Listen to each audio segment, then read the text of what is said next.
Well, hello, everybody, and welcome to the Air War podcast presented by Pursuit Picks Media. My name is Mitchell Babarvich. I'm joined by my co-host Sam Allen, and we are back to talk about part two of Masters of the Air.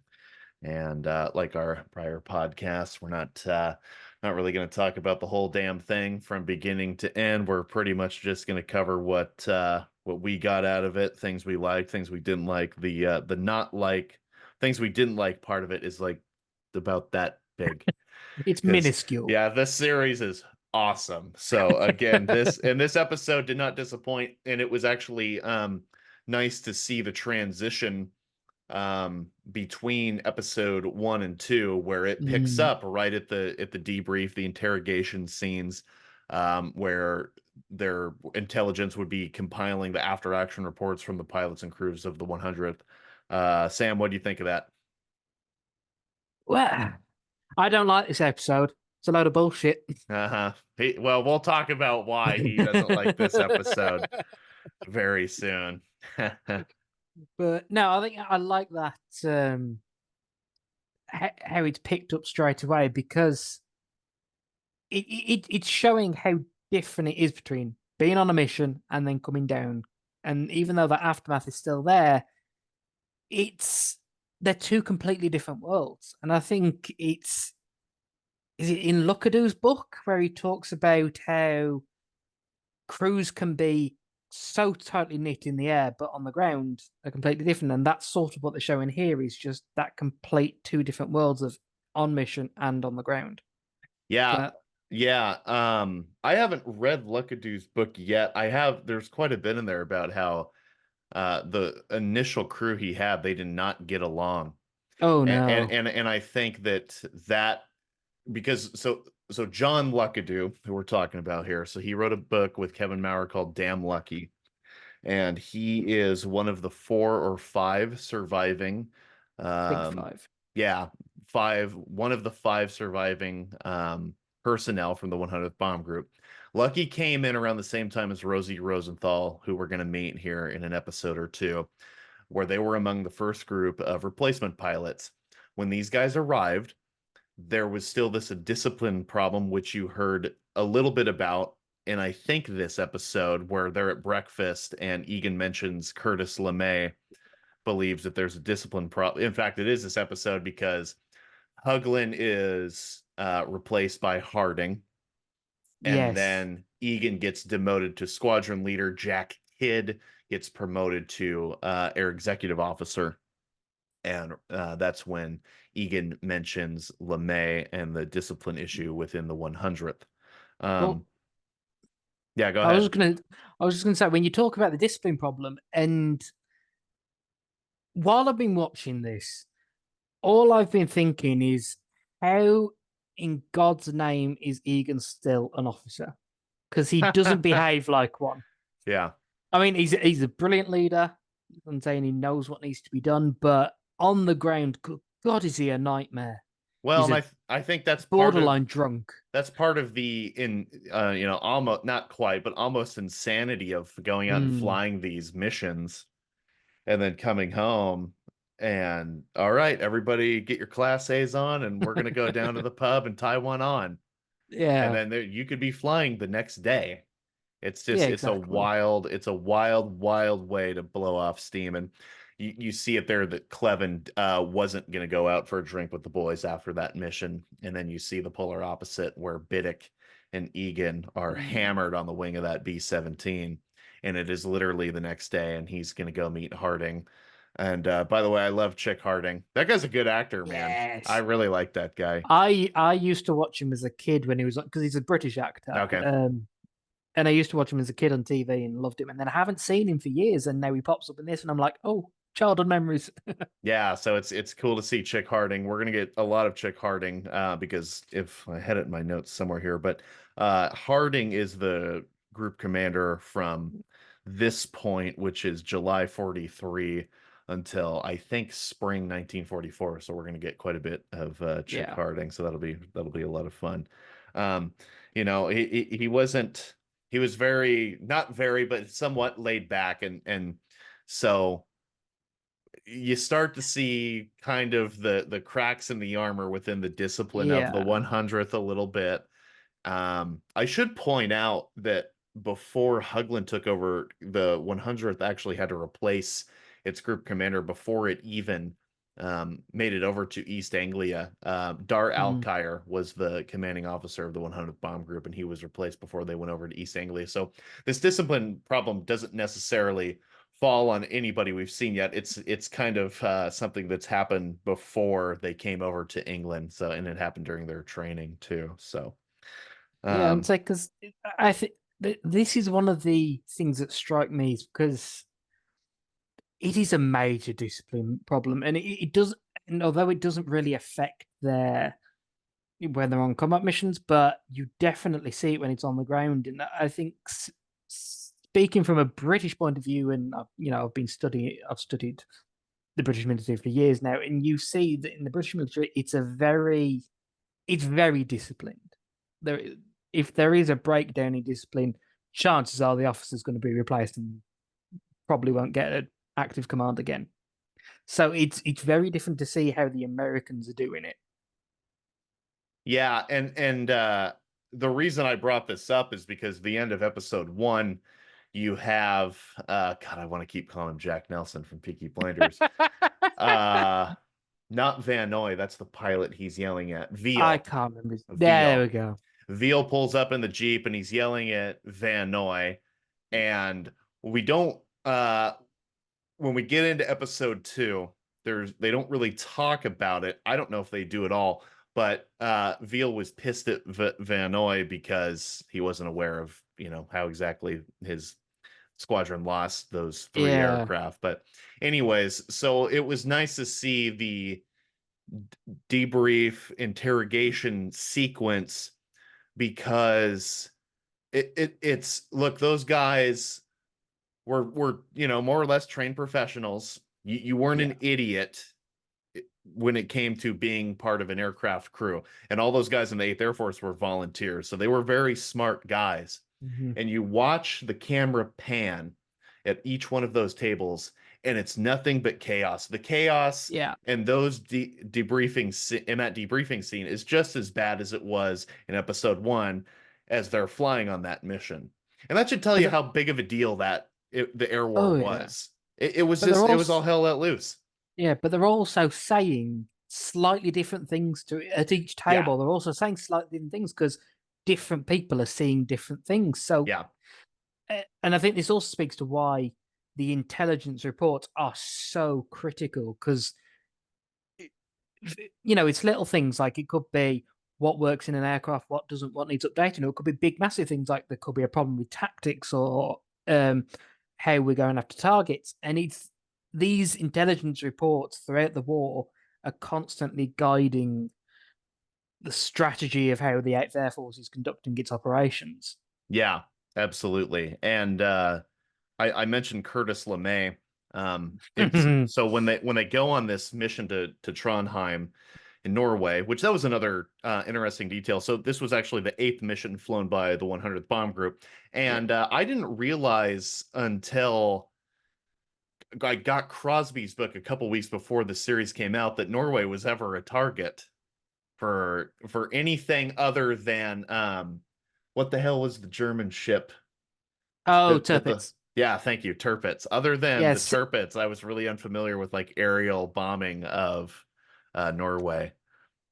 Similar sort of thing here is I knew that there had been raids, but I didn't.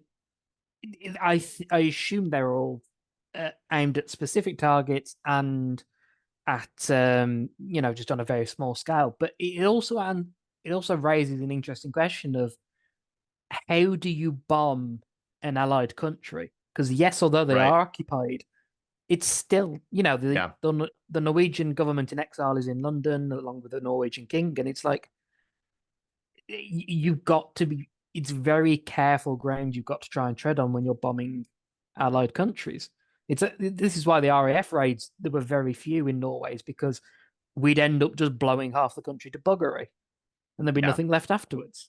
Yeah, for sure. And I think that goes back to these early on targets for the 8th Air Force, which were U-boat pens, and then I would say I mean, not long after this, they basically went away from bombing U-boat pens Yeah. because the war in the Atlantic, even by this point, started going the Allies' way. Oh But yeah. I thought that was a good mission to pick. So this was the eighth mission flown by the 100th Bomb Group. It was on July 24th in 1943. The target was Trondheim, Norway. Now, Joe Payne, who is Bubbles, he was the supposed to be the navigator, and the 100th was leading the wing. So that would be the 13th Combat Wing, and they were comprised of the 95th, 100th, and 390th bomb groups. So when he's talking about a wing, a combat wing is three bomb groups. So just to make that clear, I don't know, I don't think they did in this series. Um, but so this is kind of Crosby's coming out party because this is a very significant part in his book. And he actually ended up getting a medal for this. I want to say it was the Silver Star. I just freaking looked at it in the book and I already forgot what it was. But it was what I like about this episode is that it shows how dependent you are on everybody in the crew other than who's flying it, right? And he is responsible for basically navigating these three bomb groups to the initial point, to the target, the extract, and then they've got a Biddick's aircraft is hit. I think that B-17 was wild cargo, and he's got to get the group out over the channel. Well, this would be over the North Sea, Yes. over the North Sea to Scotland to try and get Biddick down, and then get the group back Yeah. to East Anglia. And It's he did this all on the fly as well, which is the right, impressive thing. yeah, yeah, and it's such a cool story because you can tell that and Crosby wasn't a bumbling idiot. He was just someone who was not very confident in in Yeah. himself. And so to see Crosby step up to the occasion for this mission was really cool. Although how no one considered, you know, taking him out of combat operations just because this guy cannot keep his lunch down for the sake of it. He's got crippling air sickness. And I'm like, did no one ever think maybe we should consider keeping him on the ground? So I think part of the reason they didn't consider that is because there's a very, very brief scene, and they're in one of the buildings, and Harding has the blackboard. At least I think it's a blackboard, and they're showing all the and kids Oh, talking about, okay, well, we're down six air crews and four planes and da da yeah, da. And we're in the summer of 1943. The Americans at this point we're not we haven't quite got all of the numbers we'd like to up to no. strength at this point in the war. That will change big time once we get into early 1944. So you got Because to have these guys. You got to put these guys yeah, up. it's better to have someone than no one. Yeah. But it's an interesting point you raised about the numbers of the Eighth Air Force because we can sit today we consider the US during the Second World War as just this titan of industry and manpower. But at this point, especially in the eighth, the numbers aren't there. I mean, yes, there's various reasons for that with other commitments around the world, but it's still the numbers that we would see later on in the war just aren't there yet. And this is why losses, even on a small scale, can be very critical. Well, yeah, and let's I mean let's touch upon that first mission that they flew. Mm, And so that one squadron was only able to put up six aircraft and they lost yeah. three.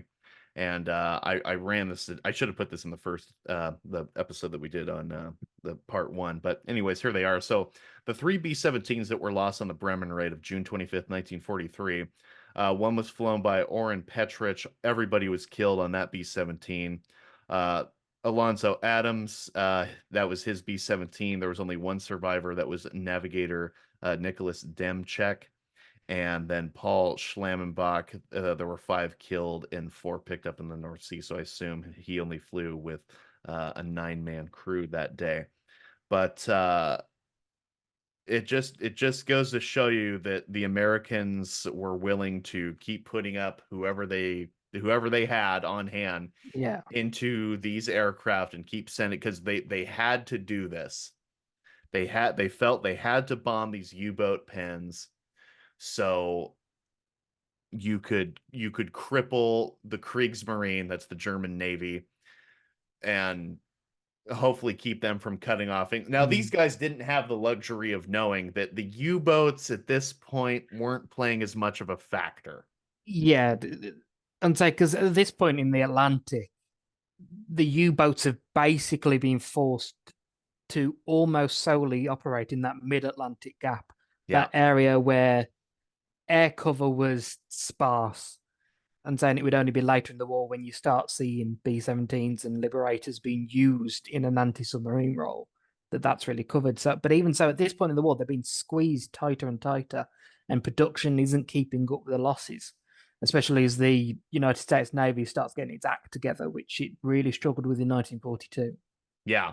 And so that's why you're going to see, and particularly in this third episode, where they're going to start hitting ball Mm. bearing plants, and then aircraft production factories.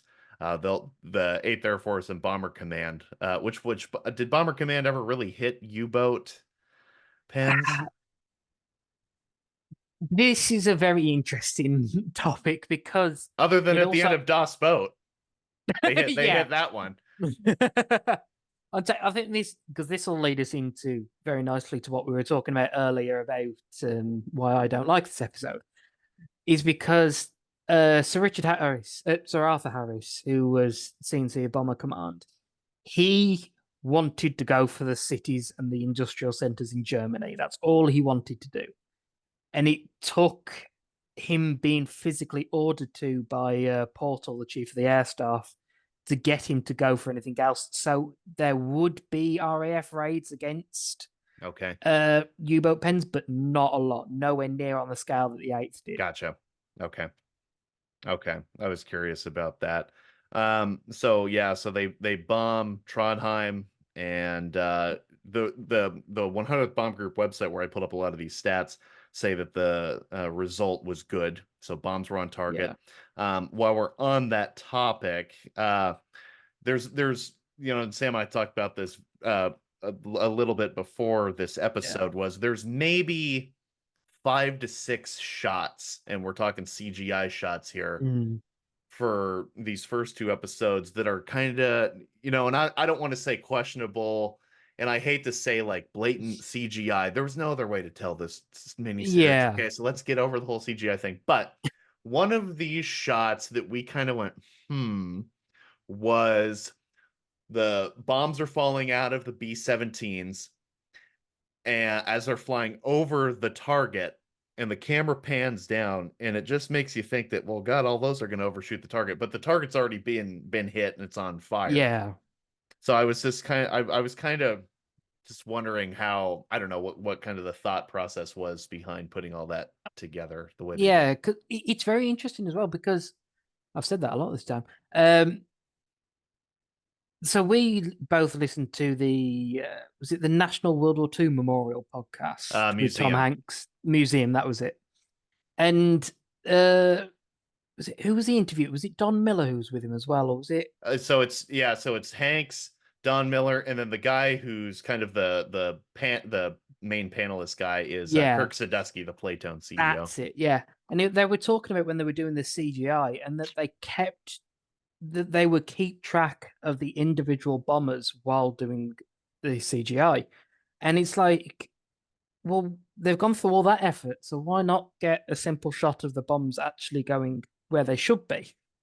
So it Yeah. just seems like it seems like someone's fumbled there.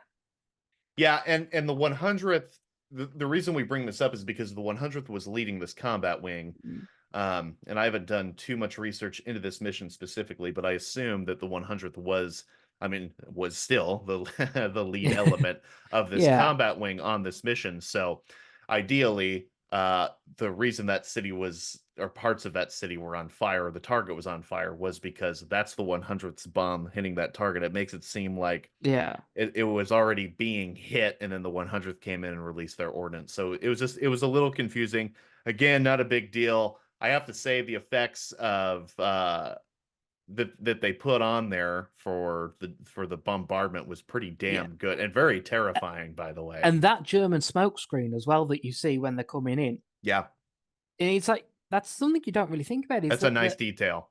yeah, it's not just flak that the Germans, it's not just offensive that the Germans are trying to put up against these B-17s. It's also defensive in terms of smoke screens and in terms of night raids for the RAF. They're lighting bonfires to make it look like cities, and it's simple little things like that, not just flak and fighters that you're up Yeah, against. absolutely, absolutely. So that was one thing that we were kind of like, and while we're here, let's just go ahead and knock out the things that we didn't like about this episode.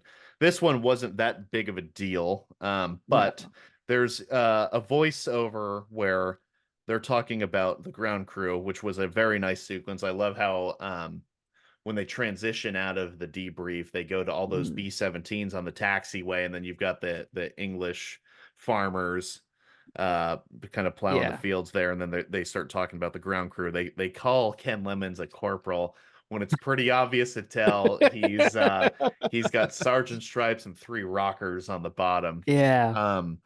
But I think the reason why is because he was probably introduced to Crosby as Mm. a corporal, which he would have been at some point during his time with the 100th. Again, not a big deal, but there's going to be those people on there like, he's a sergeant. How the hell can they get that wrong? So, Well, I anyways, think this is, lots of little things like this are going to happen.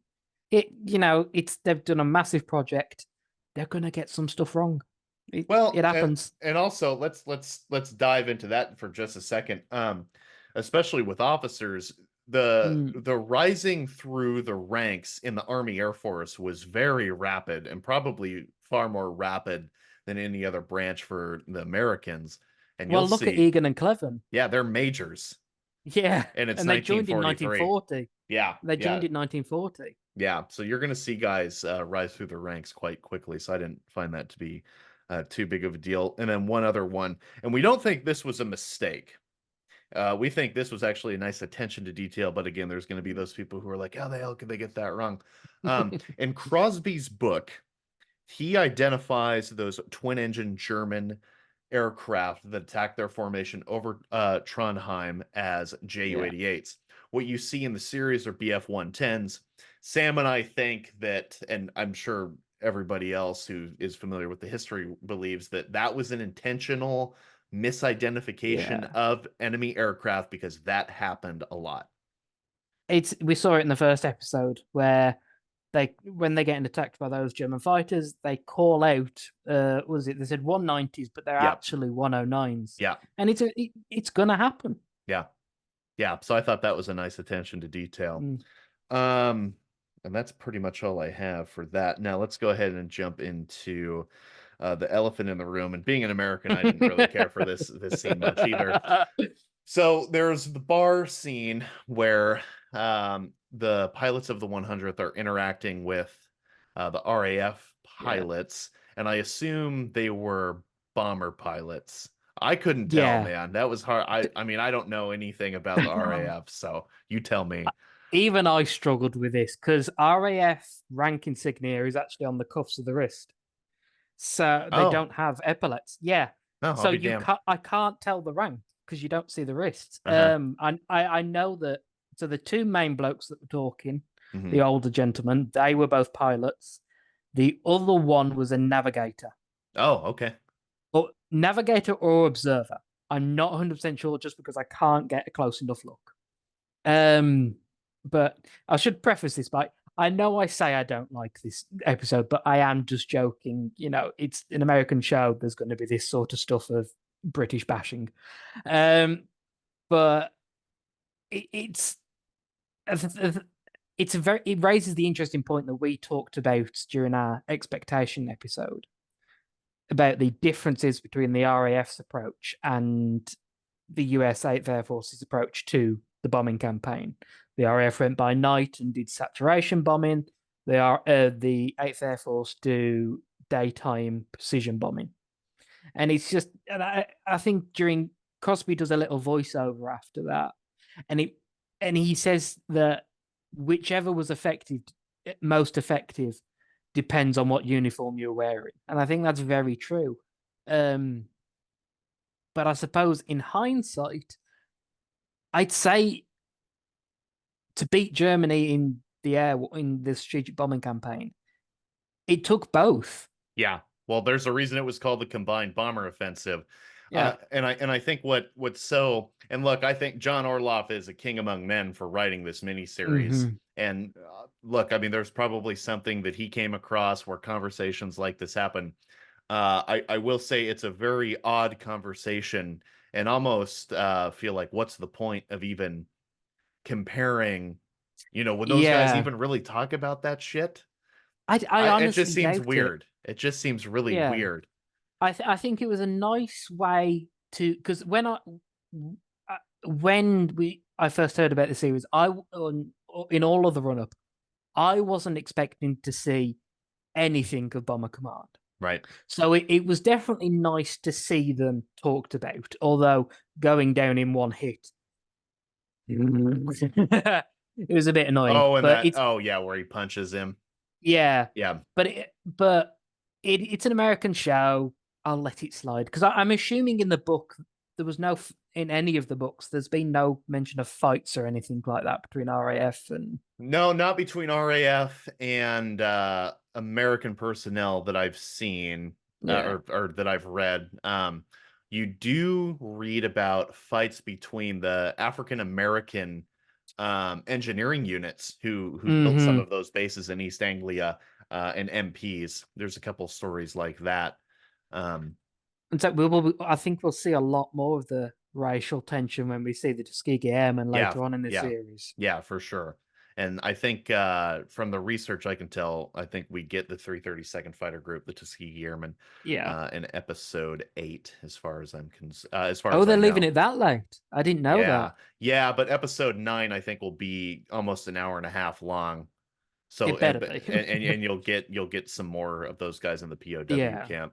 Just real quick, this is from the Imperial War Museum. The Bomber Command losses in all of World War II were 58,438, whereas the 8th Air Force losses are somewhere between 26 and I've read upwards of 28. Which I thought it was weird, when they're talking about, oh, you'd be better off bombing at Mm. night. Because I'm pretty sure those guys in Bomber Command were well aware of the losses that they were Yeah. taking. And So there is a little bit of a point to it, and that's basically because I know I talk about Arthur Harris a lot, but in terms of Bomber Command's tactics and successes, it all hinged on him. Because before Arthur Harris came along, you've got Sir Richard Pearce, and during his tenure of command in late 1940 to the beginning of 42, our RAF Bomber Command's frontline units basically all got destroyed. There were very few bombers that started that campaign in 41 that reached the end of it. It was horrific casualty rates. But obviously now in 1943, Arthur Harris has turned up and he's starting to turn things around. So it's those losses are gradually coming down. They're still very severe, but they are coming down. But at the same time, bombing at night arguably does have more risks, especially when it comes to accidents, than daylight raids. yeah, absolutely. You're also flying at low altitude. There's a lot more dependence upon Yeah. basically everybody in the crew. I mean, if you especially the navigator. I mean, I couldn't imagine trying God, yeah. to navigate with that primitive techno what seems primitive now, Yeah. back then. So Well, it, there were some navigators who could claim that they could circumnavigate the world in a car in a box with no windows, just with a map and compass, and as a stopwatch. And I'm like, you must be very skilled, but there probably aren't a lot of people like you. yeah, not enough guys for Yeah. sure. So I just have a quick paragraph here out of Crosby's book. This is regarding the Trondheim mission. Mm, Um, Now they talk about in the episode that they want Crosby to become the group navigator, and this is a part here where Chick Harding, is talking to mm, um, Crosby. Bucky Egan said you were a hot navigator, but this is more than we expected. Eighth Air Force said for us to put you in for the Silver Star and the officers of your crew in for the DFC. So that crew, because and with in no small part due to Crosby, ended up getting medals for that Trondheim yeah. mission. So that Trondheim mission was a big turning point for the 100th, and they did not have any losses. There were only 2 wounded guys in Biddick's crew. I don't know if that was brought up in the show. I think they all looked okay in the episode. Yeah, yeah, it looked like everybody. Yeah, everybody They had a escaped party without at the any. end. Yeah, they were all having a good time, but no losses from Biddick's aircraft on that particular mission. Yeah. Um, so yeah, looks like we're coming down to the last 7 minutes here that Zoom's going to allow us. That's really about all I have. Oh, one other highlight was it was really nice to see lots of Jack Kidd. Hmm. So that actor was in The Terror. If anybody hasn't seen that series, be sure to go check it out. Specifically season 1. I have not seen season 2. I started watching season 2. Don't. It's not worth it. Okay, all right. So anyway, so The Terror season 1, if you want to see more of the actor who plays Jack Kidd, and Jack Kidd's going to be a really prominent member of the 100th as Mm. we continue on with this mini series.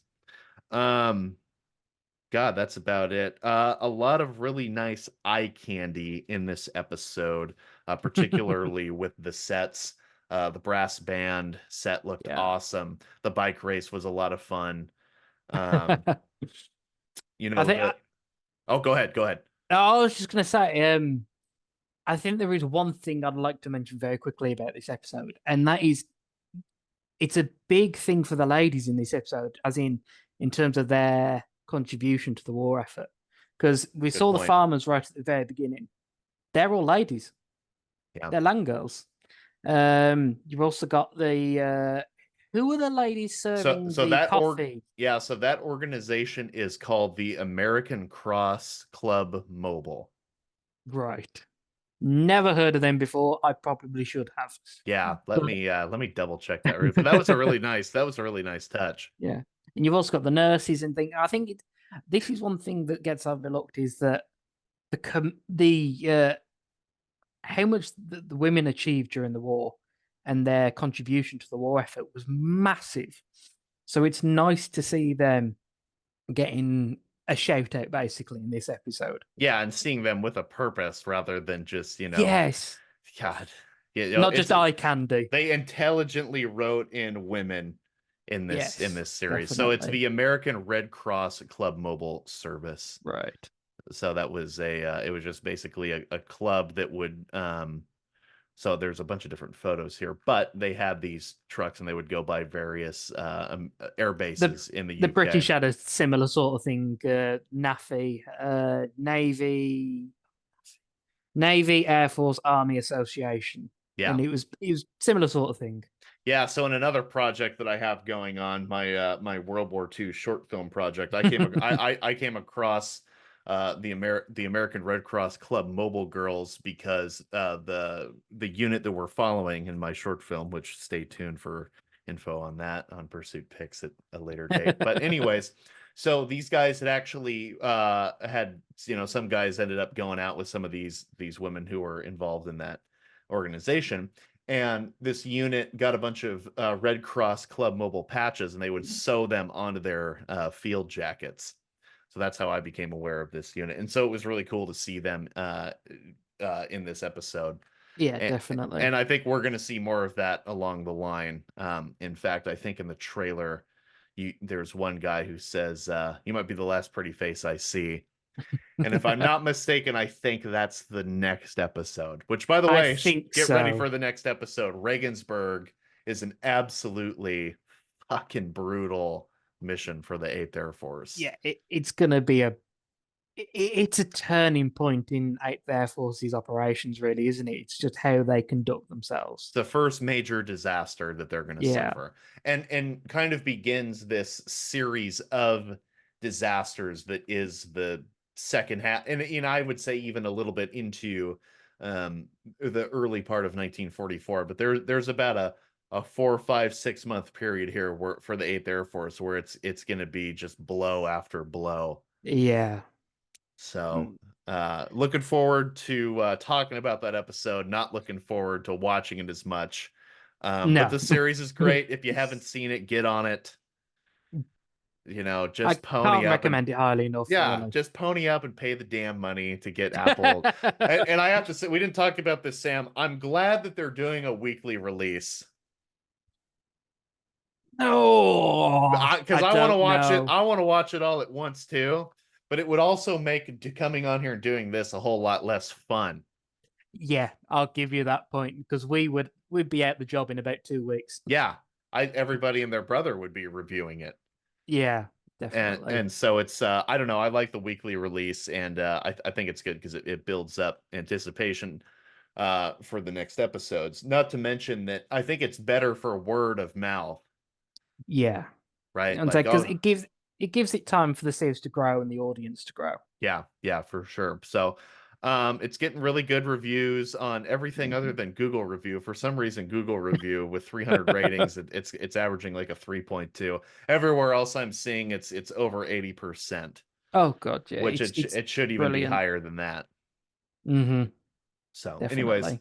all right, guys, thanks for tuning in to this episode of the Air War Podcast. I've been Mitchell Barbich with my co-host Sam Allen, and we will see you next week for part Yeah. 3 of Masters of the Air, Regensburg. Get ready because it's going to be a son of a bitch. See you guys.